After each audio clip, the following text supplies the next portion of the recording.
The operator can change several properties of the sensor display: the sensor name, calibration, and alarm thresholds. To change these properties, the operator clicks the display for the sensor they wish to adjust, then clicks the Advanced tab at the top of the panel. The three property sections are Alarm Settings, Sensor Calibration, and Sensor Display Name. The alarm levels control the color-coded warning areas on the gauges, as well as the background color of the sensor display when an alarm threshold is breached. For example, on this Pump 2 flow sensor, the alert level is 9 barrels, and it goes critical at 12. We can see that the gauge has the same alert ranges with the appropriate color: yellow for alert, red for critical. In addition, if the sensor goes over either of these thresholds, the display background color will illuminate with either yellow or red in order to highlight an unexpected sensor value. To change these alert levels, click in either text box and enter a new threshold value. Then click the Save Settings button. An important note here is that none of the changes on the Advanced tab, the alarm levels, calibration, nor the display name, will take effect until you click the Save Settings button.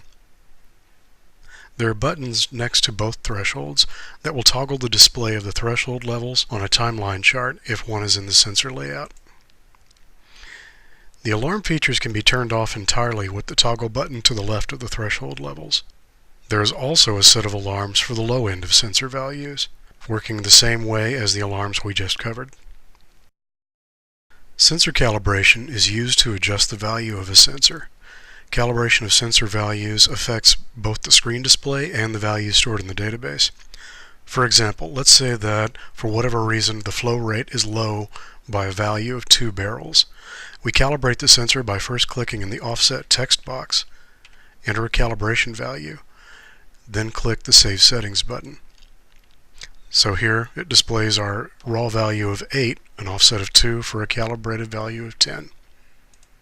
An offset value can also be a negative number in order to adjust in the other direction. Last is the sensor display name. This is the value that is used on the DataTRACS tracking screen seen here. The operator might want to change the display name to a value they're more familiar with, or one that helps it stand out.